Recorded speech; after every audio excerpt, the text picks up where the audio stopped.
Hello friends, तो अब हम करने वाले हैं गुस्सेट केमिस्ट्री 2022 का सॉल्यूशन। ओके बच्चों, तो मैं आपको एकदम इजी तरीके से 1 मिनट में क्वेश्चन सोल्व हो जाए वैसे क्वेश्चन और कॉन्सेप्ट आपके लिए लेके आ गया है।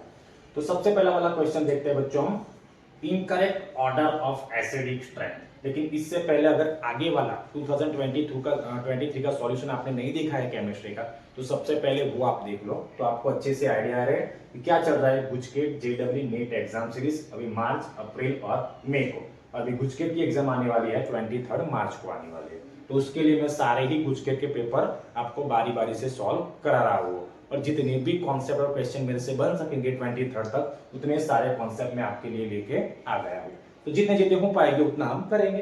पहला क्वेश्चन पूछा हुआ इसके अंदर, incorrect order of acidic strength. Incorrect order पूछा बच्चों, क्या पूछा है? इनकरेक्ट, करेक्ट नहीं पूछा। Incorrect order of acidic strength. तो एसिडिक किसको बोलते हैं? एसिडिक स्ट्रेंथ तो किसकी? तो जो electron withdrawing group, electron withdrawing group जितने ज्यादा लगे हुए होंगे, यानी जिसके पास इलेक्ट्रॉन विड्रॉइंग ग्रुप लगा हुआ होगा, वो एसिडिटी को क्या करता है? इंक्रीज करता है बच्चों। क्या करता है? एसिडिटी को इंक्रीज। तो हमें सिर्फ वही देखना है कि इलेक्ट्रॉन विड्रॉइंग ग्रुप कहां पे ज्यादा लगा हुआ है, कहां पे कितने लगे हुए, कितने नजदीक लगा हुआ, कितना दूर लगा हुआ है। तो देखो बच्चों, इसके अंदर CH2 CH2 CH2 और CW। तो ये रहा मेरा एसिड। तो यहाँ पे ये रहा फ्लोरीन, इलेक्ट्रॉन नेगेटिव ग्रुप, यानी कि इलेक्ट्रॉन विड्रॉइंग, ये अपनी तरफ सबको खींचेगा। तो ये मेरा है इलेक्ट्रॉन विड्रॉइंग ग्रुप। तो ये COOH से बहुत ही दूर है बच्चों। है कितना दूर है? देखो यहाँ से बहुत ही दूर है। और यहाँ पे ये रहा फ्लोरीन, और ये COOH से यहाँ पे पहले और दूसरे नंबर, 1 नंबर और 2 नंबर, और यहाँ पे लगा हुआ है 1, 2 और तीसरे नंबर। तो कौन सबसे ज्यादा फ्लोरीन, कौन सा फ्लोरीन, ये वाला फ्लोरीन या ये फ्लोरीन इलेक्ट्रॉन अपनी तरफ खींचेगा, एक्सेप्ट एसिडिटी को इंक्रीज करता है, तो ये वाला खींचेगा। तो इसकी सबसे हाईएस्ट क्या बोलता है? एसिडिक स्ट्रेंथ हो गई। ये लेस देन किया हुआ है, तो इसकी एसिडिक स्ट्रेंथ कैसी होगी बच्चों? सबसे ज्यादा होगी। कैसी होगी? ज्यादा। इसको देख लेते हैं। यहाँ पे CH2 COOH CH2 COOH, यहाँ पे फ्लोरीन है, यहाँ पे क्लोरीन है। भाई बच्चों मालूम है दोनों ही सेम नंबर, COOH से यहाँ पे 1 नंबर, COOH से यहाँ पे 1 नंबर, यहाँ पे क्लोरीन, यहाँ पे फ्लोरीन। लेकिन फ्लोरीन ज्यादा इलेक्ट्रोनेगेटिव है बच्चों, ये ज्यादा इलेक्ट्रोनेगेटिव, यानी कि ये अपनी तरफ इलेक्ट्रॉन जल्दी खींचे। तो ये सबसे ज्यादा एसिडिटी को क्या करेगा? इंक्रीज। तो लेस देन दिख रहा है आपको, बिल्कुल सही बात है। तो ये भी एकदम सही है। उसके बाद CH3 COOH, और यहाँ पे CH2 बॉन्ड Cl COOH। तो CH3 COOH के साथ ये CH3 जो तो CH3 इलेक्ट्रोडोनेटिंग ग्रुप है, और इलेक्ट्रॉन डोनेटिंग ग्रुप क्या करता है बच्चों? बेसिसिटी को इंक्रीज करता है, बेसिसिटी को इंक्रीज, नहीं कि एसिडिटी को। और यहाँ पे क्या है? Chlorine. Chlorine this is the very electronegative atom. तो ये क्लोरीन है, सीधी सी बात है, ये as a electron withdrawing group हमारा एसिडिटी को इंक्रीज करेगा, लेस देन किया हुआ है। तो ये भी बिल्कुल सही है बच्चों, ये भी बिल्कुल सही है बच्चों। अब यहाँ पे देख लेते हैं, यहाँ पे COOH इसके साथ सिर्फ हाइड्रोजन जुड़ा हुआ है। क्या जुड़ा हुआ? सिर्फ हाइड्रोजन। और यहाँ पे COOH है, तो ये मेरा COOH, और ये किससे जुड़ा हुआ है? C6H5, यानी कि इस तरीके से एक एरोमेटिक रिंग से जुड़ा हुआ है। कैसा? एरोमेटिक रिंग से।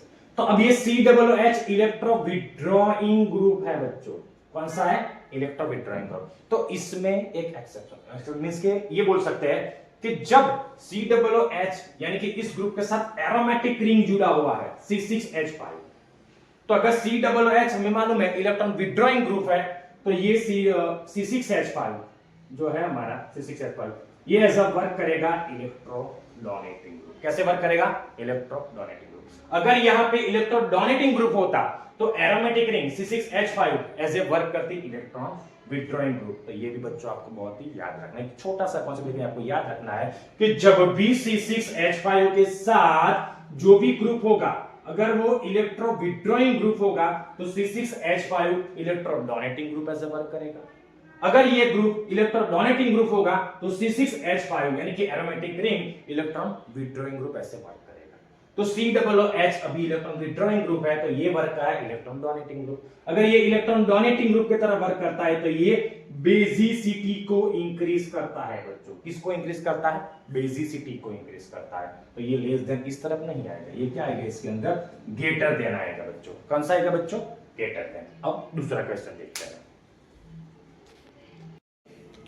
चलो बच्चों, तो आगे how many number of isomer, how many number of isomer, कितने isomer for the molecular formula ये रहा। आइसोमर किसको बोलते हैं बच्चों?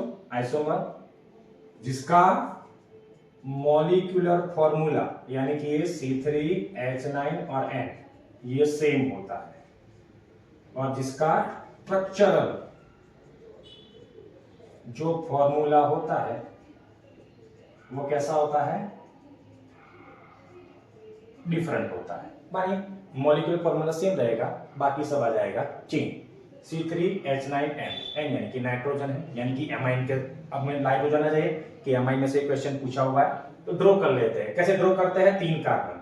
तो सबसे पहले मैं ड्रॉ करूंगा इस तरीके से, 1 2 और ये 3 कार्बन। इसकी वैलेंसी कितनी होती है बच्चों? 4 वैलेंसी होती है, और एक नाइट्रोजन होगा। तो सबसे पहले नाइट्रोजन को हम उसकी एंड पोजीशन पे लगाएंगे, यानी कि इसके पीछे लगाएंगे।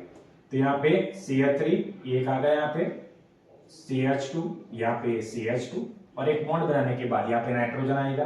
नाइट्रोजन की वैलेंसी 3 होती है, हमें आइडिया है, और 2 लोन पेयर्स, तो यहाँ पे आ जाएगा NH2। काउंट कर लो, 1 2 3 हो गए हाइड्रोजन, 3 4 5 6 7 8 9। चलो, तो एक आइसोमर बन गया। अब N2 की पोजीशन यहां से यहां करते हैं, यानी कि बीच में लेते हैं, अलग उसकी पोजीशन को चेंज करते हैं, यानी कि ये लास्ट वाले कार्बन के साथ था, पहले वाले कार्बन से, अब यहां से इसके साथ जोड़ते हैं। तो CH3 बॉन्ड C, यहां पे जोड़ दिया मैंने NH2 को। तो यहां पे 1 2 3, तो यहां पे एक हाइड्रोजन रहेगा CH, और यहां पे आ गया जो भी है लास्ट वाला कार्बन, तो CH3। कार्बन की वैलेंसी 4 होती है, हमें आइडिया होता है। तो काउंट कर लो, 3 4 5 6 7 8 9, नाइट्रोजन, एक नाइट्रोजन आ गया, कार्बन 1 2 और 3 हो गए वैसे के वैसे। पहला स्ट्रक्चर, दूसरा स्ट्रक्चर। अब NH2 को इन दोनों के, ये 2 कार्बन वैसे और ये कार्बन वैसे लेने देता हूं, 1 2 और ये कार्बन उसके बीच में लेके आता हूं। तो यहाँ पे CH3, यहाँ पे CH2, यहाँ पे आ गया NH 2 3 4। देख लेना बच्चों, बैलेंसिंग में प्रॉब्लम नहीं होना चाहिए, बैलेंसिंग याद रखनी है आपको।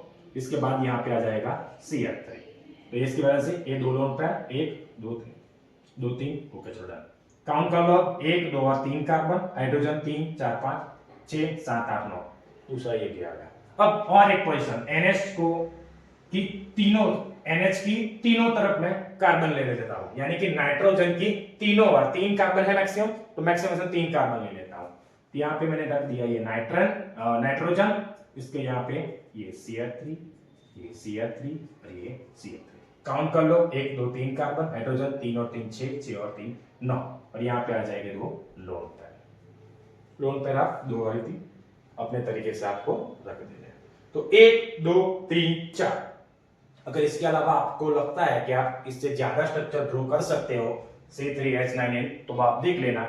मेरे अकॉर्डिंग यहाँ पे 1 2 3 और 4, तो आपका आंसर आएगा 4। फिर से एक बार बच्चों, क्या मॉलिक्यूलर फॉर्मूला सेम, बस स्ट्रक्चरल फॉर्मूला देखो, स्ट्रक्चर कैसे ड्रॉ करके अलग अलग तरीके से। तो स्ट्रक्चरल फॉर्मूला कैसा होता है बच्चों? डिफरेंट होता है। तो जिसको बोलते हैं C3H9N के कितने नंबर ऑफ आइसोमर, तो यहाँ पे 4 आइसोमर। और कॉन्सेप्ट कौन सा निकल के आया कि आइसोमर किसको बोलते हैं? Okay, which reaction are primary amine produce, primary amine किसको बोलते हैं? तो प्राइमरी अमाइन किसको बोलते हैं बच्चों? बॉन्ड NH2, जहां पे ये निकल के आएगा किससे जुड़ के, इसको बोलते हैं प्राइमरी अमाइन। क्या बोलते हैं इसको? प्राइमरी। बारी बारी से देखते हैं बच्चों, एक ही बात देखते हैं। एक रिडक्शन ऑफ नाइट्राइल कंपाउंड, थोड़ा फॉर्मूला आपको आना चाहिए।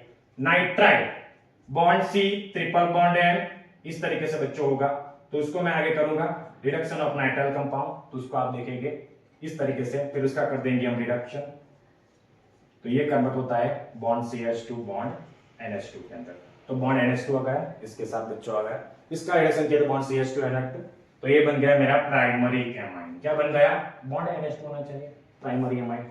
दूसरा वाला बच्चों, reduction of amide bond C double bond O NH2, इसका भी मैंने आगे रिडक्शन किया, तो ये कन्वर्ट हो गया बच्चों इसके अंदर रिडक्शन ऑफ एमाइड कंपाउंड।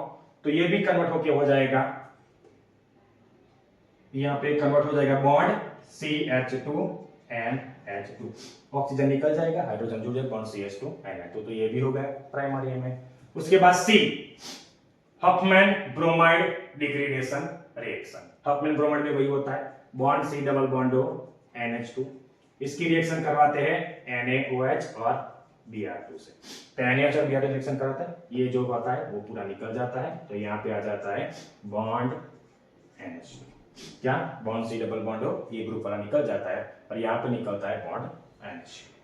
तो यहाँ पे बच्चों आप देख सकते हो अबव ऑल रिएक्शन, तो आपका ये आंसर आएगा कि तीनों की तीनों ही रिएक्शन बच्चों, तीनों की तीनों प्राइमरी अमाइन प्रोड्यूस करती है। क्या करती है? प्राइमरी अमाइन प्रोड्यूस करती है। वही वाले क्वेश्चन है जो अभी यूनिट में है गुस्सेट के अंदर, जो निकल गए वो मैं लेके आपके लिए नहीं आ रहा हूं। अब देखते हैं आगे वाला क्वेश्चन।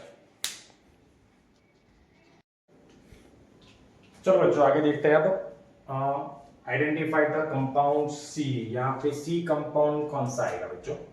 तो यहाँ पे CH3COOH Na3 के साथ सब रिएक्शन करवाएंगे, तो यहाँ से एक हाइड्रोजन और यहाँ से OH, तो आपको मालूम ही होगा CH3 C double bond O और OH और H, तो H2O निकल जाएगा, और C डबल बॉन्ड O और ये NH2 बचा, ये NH2 ज्वाइंट हो जाएगा इसके साथ, तो CH3 C double bond O, यहाँ पे आ गया NH2 और H2 यहाँ से निकल गया, Br2 plus NaOH।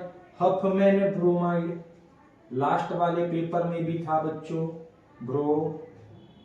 Huffman bromide जो भी होगा, Huffman bromide degradation bromide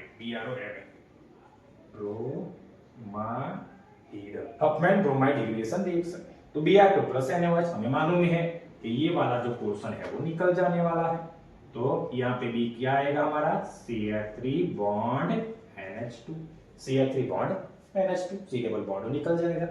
NaNO2 plus HCl, इसको बोलते हैं डाइएजोडाइजेशन, तो यहाँ पे होगा, यहाँ पे क्या होगा CH3N2 प्लस और Cl माइनस, ये जो होता है अनस्टेबल होता है, CH3 वैसे का वैसा और नेगेटिव कन्वर्ट हो जाएगा N2 प्लस और Cl माइनस, ये अनस्टेबल हो जाता है, इसकी फर्दर रिएक्शन करवाते हैं H2O के साथ, तो ये कन्वर्ट होता है H प्लस और OH माइनस, तो ये यहाँ पे जुड़ेगा OH माइनस जुड़ेगा यहाँ पे इसके साथ, तो CH3OH और यहाँ पे और H प्लस और Cl माइनस, तो यहाँ पे HCl अलग हो जाएगा, और उसके बाद N2, तो यहाँ पे आ जाएगा ये N2, और ये जो N2 लास्ट वाले पेपर में भी था, इसका यूज करते हैं एयर बैग के अंदर।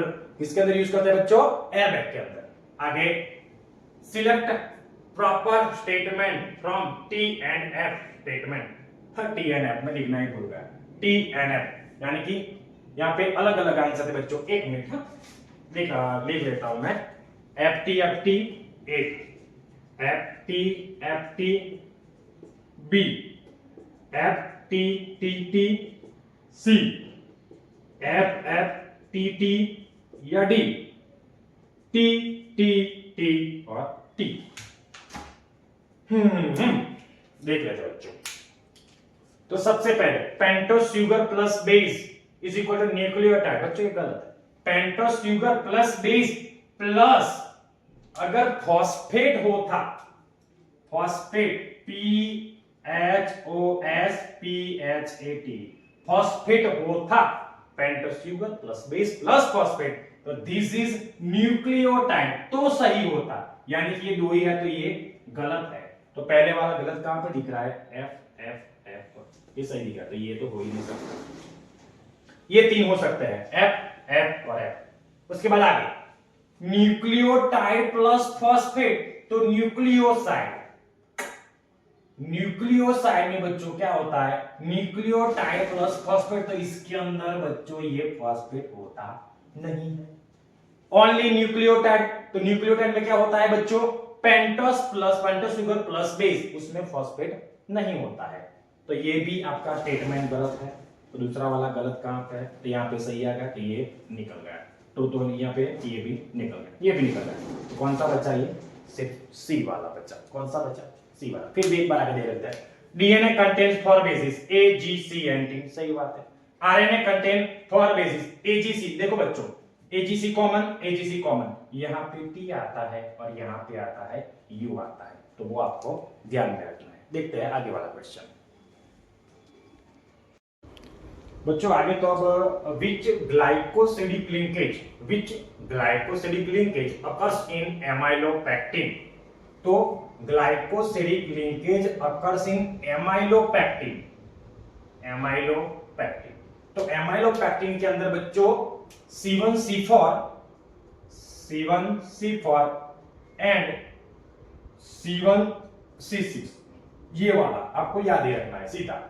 C1C4 एंड C1C6 इस प्रकार का ग्लाइकोसिडिक लिंकेज होता है किसमें? एमाइलोपेक्टिन। लेकिन एमाइलोज AMYLOSE, तो एमाइलोज में क्या होगा? ओनली C1C4, क्या होगा? ओनली C1C4, जो आपको बच्चों ये याद रखना है। ओके, तो इस तरीके से आपको क्वेश्चन सॉल्व करते रहना है और मैक्सिमम से मैक्सिमम बच्चों अगर आपको हेल्प मिल रही है, अभी दूसरा पार्ट लेके आऊंगा मैं, अभी 6 के 7 क्वेश्चन करवाए, जैसे जैसे टाइम मिलेगा वैसे मैं आपके लिए छोटे छोटे वीडियो 10-15 मिनट की वीडियो आपके लिए लेके आऊंगा। तो मैक्सिमम से मैक्सिमम MCQ अच्छे से लिख लो, एक जगह पे सारे कॉन्सेप्ट लिख लो, 1-2 बार लर्न कर लो, और जितने भी आपके जैसे बच्चे हैं जो भी गुजकेट की एग्जाम 23 मार्च को देने वाले हैं, वो सारे के सारे बच्चों को अपना ये वीडियो शेयर करो। ओके बच्चों, थैंक यू।